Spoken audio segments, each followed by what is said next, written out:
Hello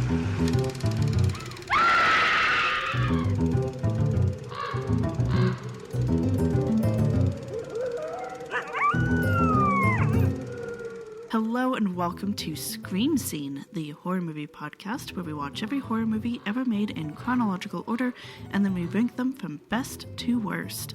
My name is Sarah. And I'm Ben. Thank you so much for listening to us today. It is our first post-October episode. How was your October and Halloween, Ben? Pretty good. We had a Halloween party here at Castle Scream Scene, our first in-person Halloween party in 2 years. Mm-hmm. And that went really well. And people enjoyed themselves. And it was really nice having everyone over here at the castle. No one fell into the moat. Right. No one was eaten by alligators. Yeah.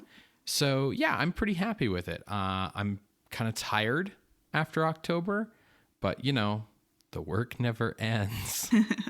How are you doing? I am also feeling tired after a very fun weekend. But feeling good. Almost like, I don't know, we could return to some of these horror movies and fly away with the adventure of horror on the screen. Mm-hmm. Yeah. So, quite by accident, October sort of became like Japanese month. Yeah. The month in Japan. Yes. But we are back to the United States. We are back to the Fly franchise with the sequel to 1958's The Fly. It's Return of the Fly from 1959, directed by Edward Bernds. Can you call it a franchise at this point? Well, now it is. Yeah. Now okay. We first covered The Fly in episode 204. It's currently ranked at number 4. Wow. So a lot for the sequel to live up to. Yeah.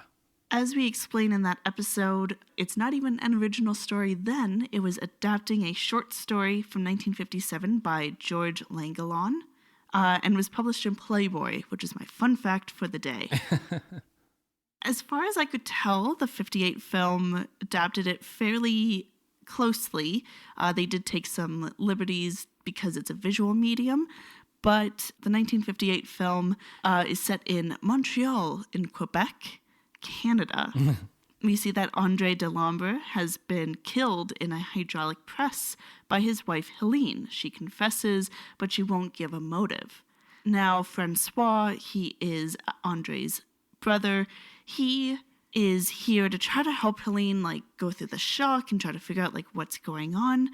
And he discovers that she gets, really manic around flies, really obsessed with them, particularly a white-headed fly that her son Philippe keeps talking about. So when he brings it up to Helene, he kind of insinuates that he knows what's going on, and she tells him the whole story. So then we get a flashback.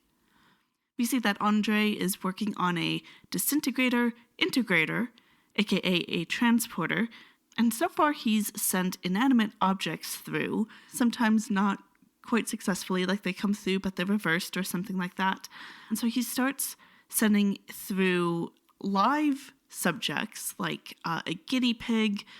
He sends through the family cat who never reappears, but we hear its meow echoing through the film quite spookily. And Andre is ready to move on to human subjects. So it's been... that cat never came back, but we're definitely ready for human subjects. Oh, yeah, absolutely. So Andre, he hasn't left the lab in a while. So Helene goes to investigate, and he has his face covered. He won't see her fully. And he kind of explains through writing that there was a fly incident. He went through the transporter, a fly came along, and now they've swapped some DNA. And they have to find a white-headed fly. So Helene and Philippe are on the hunt for this fly. They do almost catch it, but then it escapes outside. So it seems like Andre is kind of doomed, particularly because, as we learn through the film, the fly and Andre have basically swapped heads, and the fly brain is slowly taking control over Andre. And so because they can't find the fly, Andre and Helene come up with a plan to kill Andre in the hydraulic press to basically hide any evidence. Now, he destroys his lab and his notes and everything to keep this from happening again. And then we flash back to current day, basically. So with this story, the police inspector who is here, Inspector Sheriff, he is like, okay, well, clearly Helene is insane. This could not have ever happened. So she's going to go to an asylum. And Francois suddenly gets told by Philippe, like, no, I found the fly. He's over here in the garden. So Francois and Inspector Sheriff go to see this fly, and it's in a web. And it's screaming, help me, as it gets eaten by a spider.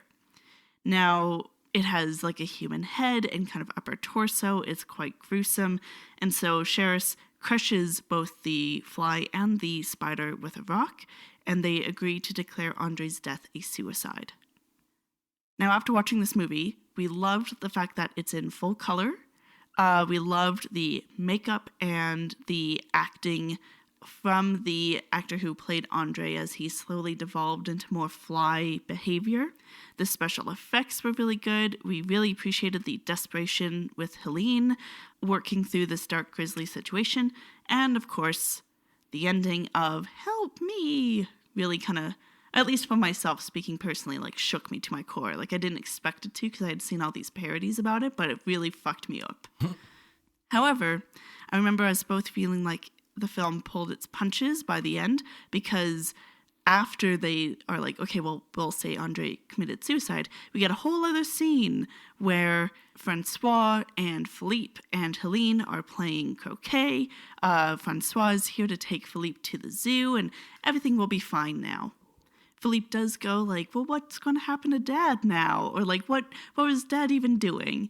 And Francois says that, your dad, he was searching for the truth. He almost found a great truth, but for one instant, he was careless. The search for the truth is the most important work in the whole world, and the most dangerous. Let's go off to the zoo. And I remember when we watched the film and we got to that point, I was like, well, okay, that's one thing to tell a kid. And you were like, but you see, the son returns in the sequel. Mm-hmm. And so I feel like that sets up that everything will be fine now until this film. Yes. So the original Fly picture from executive producer Robert Lippert and producer-director Kurt Newman had been a smash hit, grossing $4 million on a budget of $480,000. Naturally, 20th Century Fox wanted a sequel. There were a few stipulations, however. First, a lower budget, $275,000. Second, the film would still be in widescreen CinemaScope, but not in color like the original. Third, the script had to be written to utilize the existing sets from The Fly. So, Kurt Newman had unfortunately died 3 weeks after the release of The Fly. So, to write and direct the sequel, Lippert hired Edward Bernds. Born in Chicago in 1905, Bernds was an amateur radio operator in high school who was then employed at age 20 at Chicago's WENR as the chief operator. He relocated to Hollywood to become a sound technician in the 1930s, which was like really common for radio technicians at the birth of sound film. And he rose to become Columbia Pictures' top sound man and Frank Capra's sound engineer of choice. As recognition for his efforts, in 1946, he was made a director on the Three Stooges shorts series. And in 1948, he was promoted to the Blondie feature film series. In 1951, he began directing Bowery Boys pictures for Allied Artists, and in 1956, he was accidentally nominated for an Academy Award for the screenplay to the Bowery Boys film called High Society. Why do you say accidentally? The Academy had meant to nominate a Frank Sinatra Bing Crosby musical of the same name. Get that nomination any way you can, right? He directed a string of genre pictures late in the decade, World Without End in 1956, and Queen of Outer Space, starring Zsa Zsa Gabor in 1958, both for Allied Artists. And then Space Master X7 for Lippert in 1958, followed by Return of the Fly in 1959 and Valley of the Dragons in 1961. Bernds retired from directing in 1965. So before he could be on Valley of the Dolls? Yes. Okay. So he retired in 1965 and he passed away in 2000. Okay. To produce Return of the Fly, Lippert brought on Bernard Glasser, who was another Chicago native. He was born in 1924, and he had been producing Three Stooges shorts since 1951, so he'd already worked with Edward Bernds. He had also worked with Lippert and Bernds before, producing Space Master X7, and he would retire from the film industry in 1970, passing away in 2014. So as we've already kind of mentioned, the story of Return of the Fly was to center on Philippe, the son of André Delambre, coming back to continue his father's work. And it was also to feature the return of Vincent Price as Francois. Price was coming off of House on Haunted Hill when he was asked to do the sequel to The Fly, which he joked should have been called The Zipper. Price insisted on reading the script before agreeing to take part, but found himself impressed with Bernds' screenplay and agreed to shoot the film. Unfortunately, as shooting began, Price was disappointed to find that many of his favorite scenes from the script, largely character moments between Francois and Philippe, were cut for time. Ultimately, he was paid $25,000 for his participation in Return of the Fly. Now, can you put that into context with, what he's normally paid? Is that low because they've cut the budget so much? I think it's his standard rate. The more important thing to keep in mind is that means that he was paid his standard rate even though most of his scenes were cut. And it means that that left then $250,000 for the rest of the movie because the budget was $275,000. Yeah. Yeah. Originally, actor Herbert Marshall was also meant to return as Inspector Charras, but the 69-year-old actor had fallen ill at that time, and so production moved forward by replacing him with John Sutton as a new character.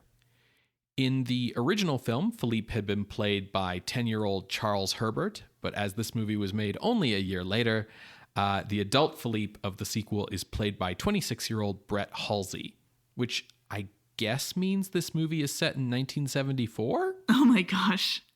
When was that Frankenstein 1970 with Boris Karloff? Do you think it's that same universe? No, I don't. Born Charles Oliver Hand in 1933 in Santa Ana, California, Brett Halsey was the great-nephew of Fleet Admiral William F. Halsey, commander of the Pacific Allied Naval Forces in World War II, whose flagship was the aircraft carrier USS Enterprise. Oh my goodness. As a child, Halsey was a page at CBS before being signed to Universal Pictures and attending that studio's acting school for potential young stars. Where he became a squire and then a knight. Right. Throughout his career, he primarily worked on television in a variety of roles. The cast also includes veteran character actors Dan Seymour and Michael Marks. Seymour appeared as antagonists in films through the 40s and 50s, notably as Captain Reynard in To Have and Have Not, while Michael Marks appeared in a variety of roles throughout Universal's classic horror period, starting with Ludwig, Maria's father, in Frankenstein. Whereas in the original film, actor David Hedison appeared both as Andre and in Bill Nye's makeup as The Fly. This time it was Bill Nye's assistant, Hal Learley, who created the makeup for the monster, and that makeup was worn only by stunt performer Ed Wolf. Wolf stood 7'4" and had appeared in a number of sci-fi horror films over the years. He was one of the mutants in Invaders from Mars, and we actually first saw him way back in 1925's The Phantom of the Opera, where he was the leader of the mob in the finale. I believe he's identified as Joseph Bouquet's brother in some versions of the movie. Yeah. So what that means is he was actually in his 60s or so, maybe a little bit older by this point. And, being a giant at 7'4", his physical endurance was actually really terrible. Yeah. And they could only really shoot with him under the fly makeup for a couple of minutes at a time. It was really arduous. Oh, dear. Yeah. The film was shot in February and March of 1959 and was released on July 22nd, 1959 on a double bill with The Alligator People, a film that was produced entirely to be the double bill picture for Return of the Fly. Is it horror? Yeah, we'll be watching it next week. Okay. Return of the Fly received poor reviews at the time, but it did all right at the box office, though Lippert would not make another Fly picture for 6 years. Today, Return of the Fly is available on Blu-ray in the Fly Collection or the Vincent Price Collection Volume 2, both from Scream Factory, and you can also rent it on iTunes, Google Play, or YouTube. I don't think flies have an incubation period like cicadas. So I was going to try to make a joke about 6 years later comes the next entry. Yeah, but, no, I think flies have a 24-hour lifespan or something like that. Yeah, once they become fly form rather than just maggot form. Well, folks, hopefully you can find a copy to watch along with us. You're going to hear a brief musical interlude, and when we come back, we will discuss Return of the Fly from 1959, directed by Edward Bernds. See you on the other side, everybody.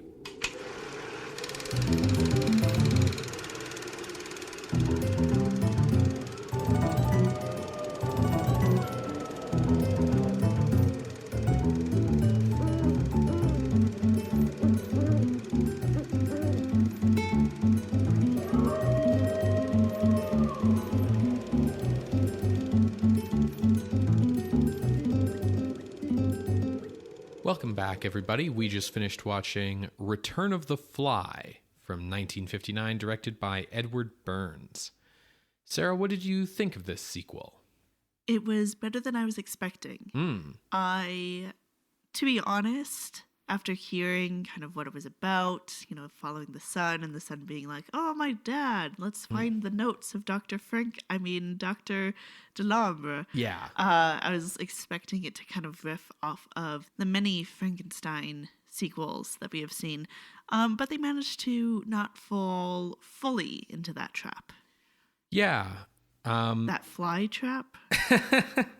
Yeah, I think the movie does a really good job with the very difficult pieces of the puzzle it was given, because it was okay, it needs to be a sequel to The Fly, has to be about the son recreating the experiments of the father, and then somehow also becoming a fly monster. Yeah. Which was a freak accident in the original. I think that's one of the problems with modeling it after the Frankenstein thing was being a fly monster was not the goal.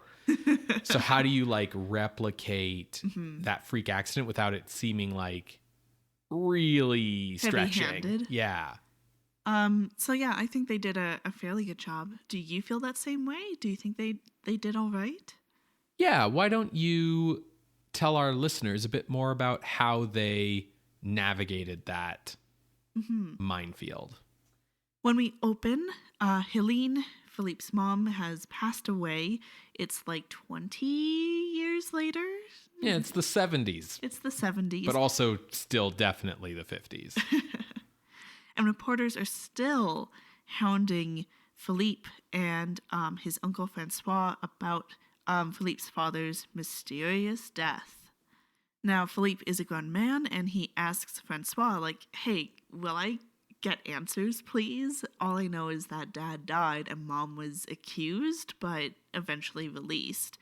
And so he pushes Francois to tell him what happened to his dad. Francois is but if I tell you, you will be scarred for life. And we do get to see a little bit of that scarring, because whenever a fly is buzzing about, Philippe's never liked flies, but now he's deeply haunted whenever a fly buzzes about, so that's a good effect. Now, apparently in secret, Philippe has been kind of recreating his father's work, going in his father's footsteps. He's gone to all of these scientific institutions, and he's been reading his father's papers and such. And so he's okay, well, I want to try to recreate this transporter technology as a monument to dad. Francois says that, I can't be involved with this. I saw what it did to your dad. I can't be involved. And that's until Philippe threatens to basically sell his ownership of their company because they own it 50-50. And Francois is like, okay, if you're going to destroy the company over this, fine, I'll support you financially and back you in this. Now, helping Philippe is a friend that he met at the Delambre company. His name is Alan Hines. Turns out Alan actually is a man named Ronald Holmes, who is looking to sell this transporter technology to the highest bidder. Apparently, he's on the run from the British for murder. So they're recreating this transporter technology. They do a few tests, and the only hiccup seems to be gigantism, but they seem to figure out how to make the guinea pig appear normal. Now they are doing a hold experiment where they transport the guinea pig but hold its molecules in the buffer, basically, before fully sending it out. I love that, we have more vocabulary to describe these experiments than they have in the movie. Absolutely. Because of I'm fully pulling from Star Trek. Yeah, because of 60 years of Star Trek. Yeah. So they're going to bring this guinea pig back in the morning, but that night, Alan goes down into the lab to grab some papers and take some photographs to show his buyers that he knows what he's talking about. And a British officer confronts him and says, I'm here to arrest you and take you back to the UK. They fight, that officer gets killed, and to dispose of the body, Alan puts that officer into the teleporter. When he brings the man back, he comes back with guinea pig paws, and the guinea pig comes back with human hands. Alan's like, ugh, and steps and kills that guinea pig, so now there's some blood on the floor, and he grabs the British officer and stuffs him into the trunk of his car, and then eventually run that car off a cliff into the St. Lawrence River. Now, Alan has been working with the shady character who runs a mortuary. Mm-hmm. His name is Max. Max's mortuary. He looks like Colin Farrell in The Batman. Yeah. Yeah. But he is not the Penguin. No. He's got Batman villain vibes. Listen. Yeah, mobster. Yeah. So when Alan returns to the lab after disposing of this guinea pig body, Philippe confronts him and says, what's going on? Why are the papers everywhere? Why is there blood on the floor? What are these handcuffs? So they end up fighting because Alan's now backed into a corner, and he ends up putting Philippe into the machine. Now, Alan has seen that Philippe is haunted and deathly afraid of these flies. So in an act of nah, I don't like you, he grabs a fly and tosses it in the transporter with him and then loads him up into the transporter buffer. Alan then gets away with all of the blueprints and everything, but not before shooting Francois, who arrives in his fancy car and gets shot in the belly. Francois manages to rematerialize Philippe, and he's the Fly. Now, the police are here because they heard gunshots and everything. I think Philippe, called them on purpose when he realized that, Alan/Ronald was a crook. It's just, they're arriving at the worst possible time. Yeah, they come down into the basement. They see a Fly Guy, shoot at him, and so Fly Guy escapes, and he's on the run. Now, Francois, he got shot in the stomach, so he gets rushed into surgery. And when he comes out, he says, I'm only going to speak to Inspector Beecham, who happened to also be on the case with Inspector Charras. Yeah. He was introduced earlier during the funeral scene, but it was not important up until this point. Yeah. Beecham was there the whole time in the first Fly movie. Don't you remember him? He was just off screen. Yeah. Having fun with all of his friends. Yeah. And so Beecham knows, okay, I have to catch the Fly version of Philippe. With the human head. With the human head and constantly yelling, help me, in a callback. And now they have to wait for either Fly Philippe, Fly Guy, to either return to the house or be captured by police and hopefully not killed. Meanwhile, cut to Fly Guy, first going to Max because he saw that that's where Alan had been, and he murders Max in a very eerie, spooky, Batman-esque way. I guess Punisher, because Batman doesn't kill, But anyway, sneaking through the shadows, and then when Alan arrives, he kills him too. Philippe Fly manages to get back to the house. They Beecham and Francois manage to get him into the transporter with the Fly version of Philippe. The Philippe version of the Fly? I don't know. They're both in the transporter. They go through, and lo and behold, their molecules reintegrate correctly, and Philippe is back together again. The end. Yeah, so I think turning the Fly transformation this time around into like a deliberate, sadistic act of sabotage is a pretty good solve for how to cause the same accident twice. Yeah, I think that plus the revenge of the Fly on Max and Alan made this more than just a rehash of the Frankenstein derivatives. Absolutely. And, you know, it differentiates itself from its predecessor because really in the original Fly, the focus was on like the Andre Fly as like kind of a pathetic tragedy. And like there was a sense that, you know, as the Fly brain was taking over, Andre Fly might become a monster, you know, a threat. But here the focus is much more on the idea of like the monster on the loose, because Philippe Fly gets away and is kind of like on the run doing the Incredible Hulk sad walking away music thing. And, you know, you have Philippe Fly out there just, you know, murdering bad guys.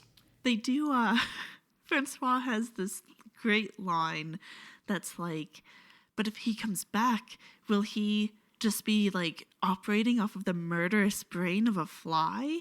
And like, sir, I don't think of murder and flies together. Flies are more about eating and fucking. Yeah, it's really good. Like there is this whole thing of like they reference like in the first movie like the idea of like Andre's brain becoming more fly-like, and then it's like, well, what if Philippe just has a fly brain? But yeah, this idea that like flies are like aggressive like murder creatures is a little out there. But I do think that Brett Halsey gives a pretty good performance as Philippe until he's replaced by Ed Wolf in the fly costume. Yeah. I know Ed Wolf is old and moving about with a big fly head cannot be easy. But boy, were there quite a lot of shots of him running and hitting branches and then having to grab his head to make sure it doesn't fall off. Yeah. And I can't believe that they kept those shots. Yeah. You definitely feel the slashed budget. For sure. Yeah. I mean, Vincent Price reportedly felt that it was ridiculous to film this movie in black and white because he felt that that was like an immediate signal to the audience that this wouldn't be as good as the original. What did you think of, like, we know the black and white's a budget choice, but what did you think of it? So I think it would have worked better had they leaned more into stark lighting because of that revenge plot thread, because it felt like they could have leaned into that like stark horror but also film noir element that would have been given with the black and white. So I actually think this movie gets a really good use out of the black and white cinematography for that reason. Yeah. Because so Philippe Fly is a little bit different than Andre Fly. Andre Fly's fly head was like the size of his regular head, whereas Philippe Fly's like a Funko Pop. Yeah, because of the gigantism. And he's got not just a fly hand, but a fly-like foot as well. So he's really massive and super conspicuous, and you can hear him coming because he's dragging the fly foot along the ground. And yet, because this was shot in black and white, Philippe Fly has gained the inexplicable ability to just like hide in the shadows that I don't think he would have had in color. No, absolutely. So I do think they use the black and white cinematography to their advantage in spots, but I think they could have leaned into it more. I like and appreciate what this movie is doing on its own terms. It manages to succeed at some good scares and some grisly moments here and there. I personally was genuinely wigged out by the moment where we see Alan, like the actor, actually start to step on the poor mutated guinea pig. Yeah. That was a little bit of much for me. Yeah, I agree. And there's also a really eerie moment. So after Philippe the fly kills Alan, he stuffs him into a casket because they're at a mortuary. And then like makes his escape because like a policeman's walking by. And the policeman comes in and he sees like Alan's hand kind of come out of the casket, kind of like Dracula-esque. And Alan's dead, but this is just like his like death shakes as he's kind of still slightly alive and then dead. They did some like good things to try to maintain that horror. I feel like there's no way that it could be as good as the original, not just because the original is ranked number 4 on the list, but the heart is missing. I feel like maybe that's the lack of the tragic figure here.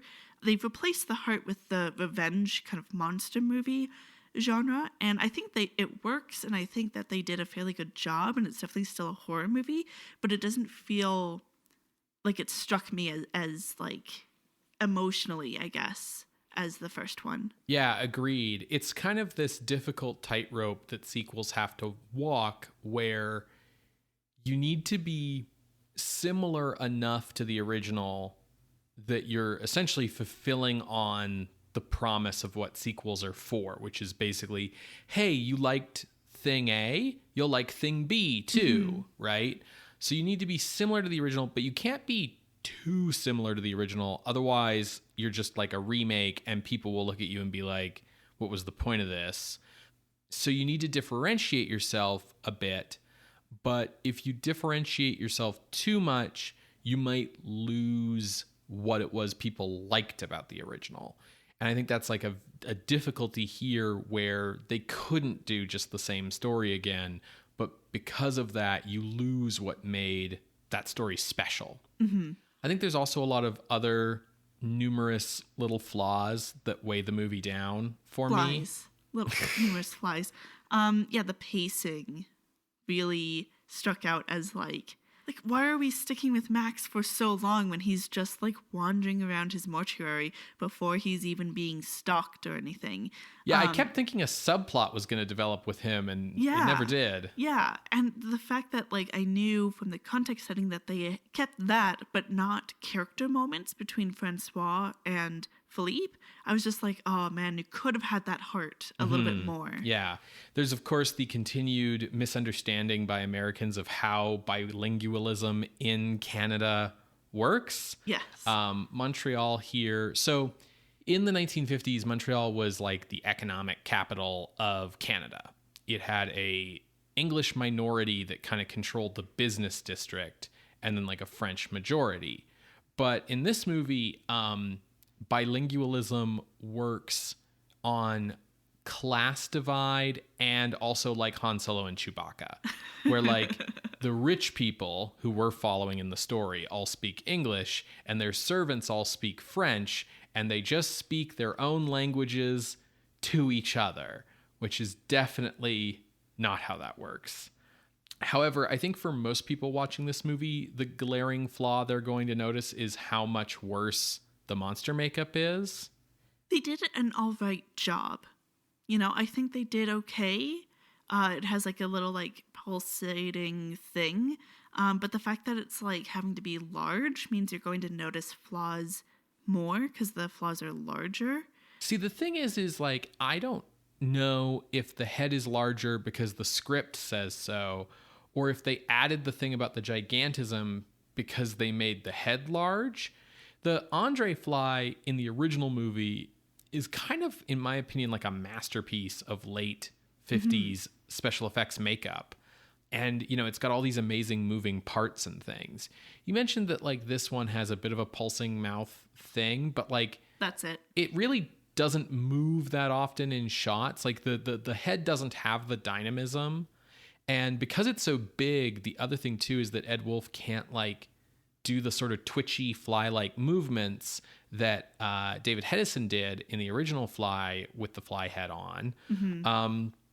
The thing about doing a big head is it's easier. Smaller is harder, right? Yeah. The thing about how big it is that like the proportions make it basically look like Philippe Fly is the mascot for like a really gross theme park or something. Like it's mascot head proportions, and it just makes, you already mentioned all the shots where he's like running and holding his head in place. Ed Wolf never really performs as if it's his face, as if like those are his eyes. Yeah. And we do not get a compound eye shot of a screaming girl in this movie. Speaking of the girl, Cecile. Yeah, you didn't even mention her in the plot synopsis, which makes sense because she's completely pointless. Yeah.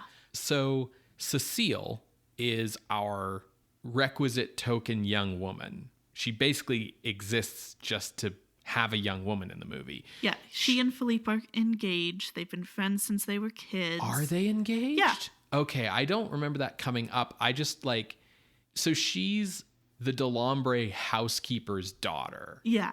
And they have, I picked up that there was romantic interest between the two of them, but it was so completely like chaste and restrained for the majority of the movie. Like he gives her little like kisses on the cheek, and it's like, is that like French affection? Is that I'm the master of the house and I can do what I want affection? Oh, no.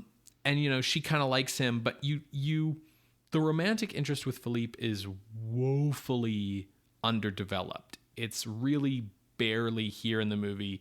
So the end result of that is that she supplies none of the emotional anchoring for the movie that Helene did in the original. Like the original Fly shows how good a horror movie can be with like a loving, established relationship at the core. And Cecile gives us none of that. She just sort of exists in the background. Yeah. Yeah, it's really unfortunate. And the only thing really moving the movie forward is Alan being a criminal. Yes. Being a criminal. Yes. Which was like challenging. I think it also impacted the way that the pacing was. I also have a really hard time with Inspector Beecham, just in general, like the idea of him, that there was this other unseen character who Francois and Charras trusted with the secret of this horrible thing that they covered up. I think they just should have kept this character Charras and recast him. Just like I don't think they needed to make the part a whole different character because they had a different actor. Quite honestly, like the actor who played Charras is not Vincent Price. I don't think the audience really would have noticed. Like, I think you could have said this guy is Charras and people would have been like, okay. And by having it be a different character, you kind of lose the emotional link. I think it would be a stronger movie if this was just Charras. Yeah, I agree. Well, let's move on to ranking. Yeah. Basically, my take on this is that it's a fun time, but it's nowhere near as memorable or haunting as the original, like you said. You already brought up the Frankenstein sequels, which I'm glad you did, because that's kind of where I went for my ranking. Same. So we have Son of Frankenstein ranked above Frankenstein, and Bride of Frankenstein ranked just below. I don't think Return of the Fly is better than The Fly, and I don't think it's nearly as good as The Fly. As much as you're right, I think this does a better job than if this had really been like the Frankenstein sequels and, Philippe had been like, that's right, I want to recreate my father's experiments and on purpose become a fly monster, and then only become that fly monster in the last 5 minutes of the movie where I will then smash up the lab. Like, it's better than that, but it's not up to the standards of the original. So I looked for the first Frankenstein sequel that's kind of meh. Yeah. Which is Ghost of Frankenstein, down at 148, which is basically just a speed run of Frankenstein tropes with not the actors you want. I think Return of the Fly is better than Ghost of Frankenstein, so I made that a floor. Okay. Looking up from there, I'm in the 140s, and I got up to number 140, The Mummy's Tomb, which is, I think, still our highest ranking mummy movie. It's the one where Karis goes to suburban America to hunt down his victims. And I think that is better than Return of the Fly. I think it sort of is a better horror movie. It's a bit more innovative in terms of like its relationship with its series. And, you know, it's fully a horror movie rather than needing to like rely on like a industrial corporate espionage plot to kind of set things in motion. So I made my ceiling 140. So that's kind of the range that I'm looking in. Well, this helps a lot because my range was quite large. I also had The Ghost of Frankenstein as my floor, but I was looking up as high as 108, Frankenstein Meets the Wolfman, because that was also, you know, a rehash, but they tried to mix it up and they found the heart again, I think, in that movie a bit more than this one did. Right. So I had a very large range.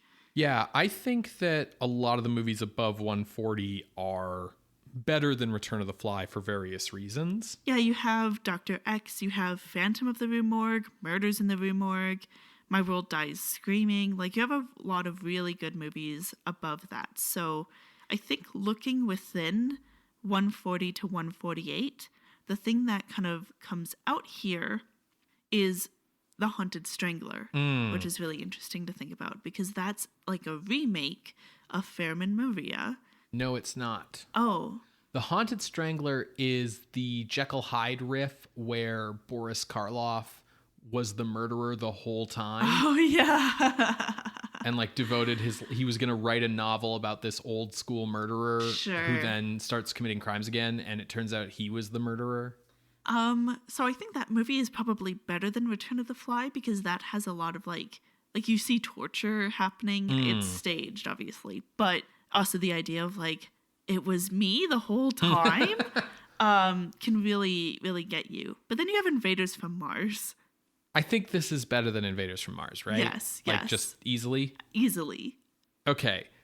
Yeah, I'm good with that. I don't think we need to talk about why this is better than Invaders from Mars. No. Okay. So I'm good with putting it right there then. Okay, cool. Awesome. So entering the list at the new number 142, it's Return of the Fly from 1959, directed by Edward Bernds. And guess what, Ben? What? That means that we now have 251 films ranked. Wow. We just kind of like blew past 250, huh?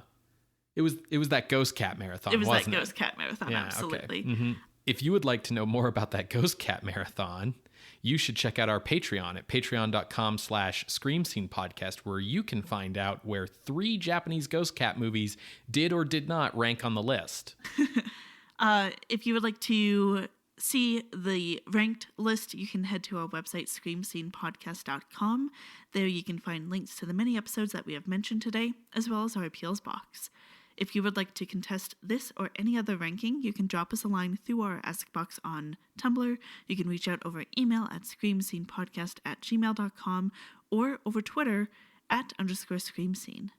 Scream Scene updates every Wednesday on Apple Podcasts, Google Podcasts, SoundCloud, and Spotify. You can subscribe to the show using our RSS feed, and you can help the show out by leaving us a rating or review on the podcasting app of your choice.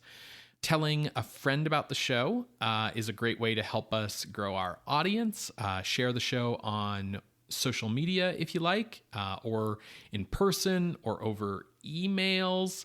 Write a letter to someone about Scream Scene on fancy calligraphy. Whatever you can do to help us out, we really appreciate it. As previously mentioned, we have a Patreon where you can help financially support the show.